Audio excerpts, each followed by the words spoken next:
መጽሐፈ ሲራክ ምዕራፍ 6 ጠላት ከምትሆን ወዳጅ ሁን፣ የክፉ ስም ፍጻሜው ስድብና ውርደት ነውና። ምላሱ ሁለት የሆነ ኃጢአተኛ ሰውም እንዲህ ነው። ከልቦና ባነቃኸውም ምክር ራስህን ከፍ ከፍ አታድርግ። አንበሳ ላምን እንደሚነጣጠቅ ሰውነትህን እንዳይነጥቋት። ቅጠልህን ይበላብሃል፣ ፍሬህንም ታጣለህ፣ እንደ ደረቅ እንጨትም ይጥልሃል።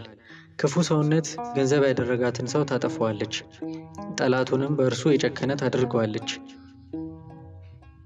እውነተኛና እውነተኛ ያልሆነ ጓደኝነት።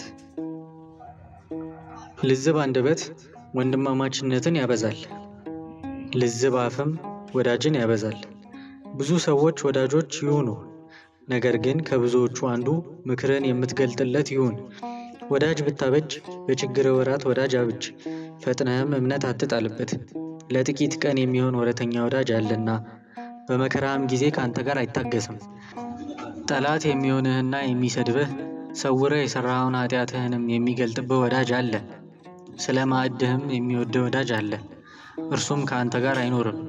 በተቸገርክም ጊዜ ይለይሃል። ባለጸጋ በሆንክ ጊዜ እንዳንተ ይሆናል፣ ቤተሰብህንም ይገዛል። ብትቸገር ግን እርሱ ባለጋራ ይሆናል፣ እንዳታየውም ይሰወርሃል። ከጠላቶችህ ራቅ፣ ወዳጆችህንም ተጠባበቃቸው። የታመነ ወዳጅ እንደ ጸና አላባሽ አግሬ ጋሻ ነው፣ እርሱን ያገኘ ሰው ድል ባገኘ። ለታመነ ወዳጅ ለውጥ የለውም፣ ለደግነቱም ሚዛን የለውም።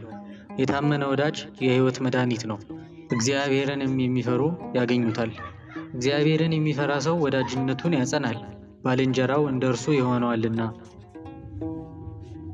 የጥበብ በረከት። ልጄ ሆይ በሕፃንነትህ ጥበብን ምረጣት፣ እስክታረጅም ድረስ ታገኛታለህ። እንደሚያርስና እንደሚዘራ ሰው ወደ እርሷ ሂድ፣ የተባረከ ፍሬዋንም ጠብቅ። ስለ እርሷ በመስራት ጥቂት ትደክማለህ፣ ነገር ግን ፈጥነ ፍሬዋን ትበላለህ።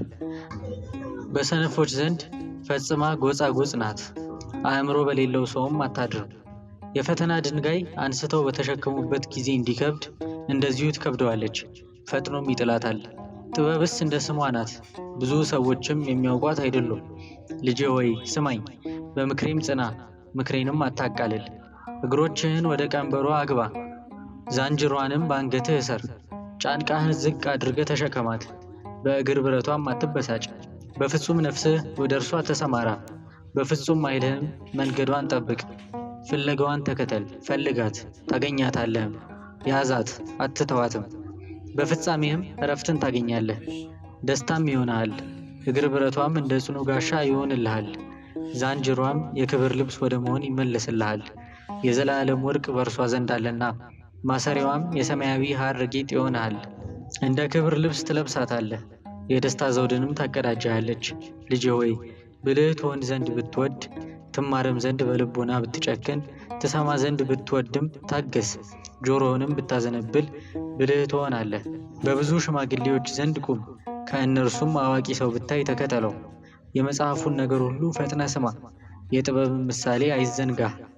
ብልህ ሰው ብታይ ፈጥነ ወደ እርሱ ሂድ፣ እግርህም በደጃፉ መድረክ ይመላለስ። የእግዚአብሔርን ትእዛዝ አስብ፣ መጽሐፍቱንም ሁል ጊዜ አንብብ። እርሱም ልቦናህን ያጸነዋል፣ ጥበብንም ትወዳት ዘንድ ይሰጥሃል።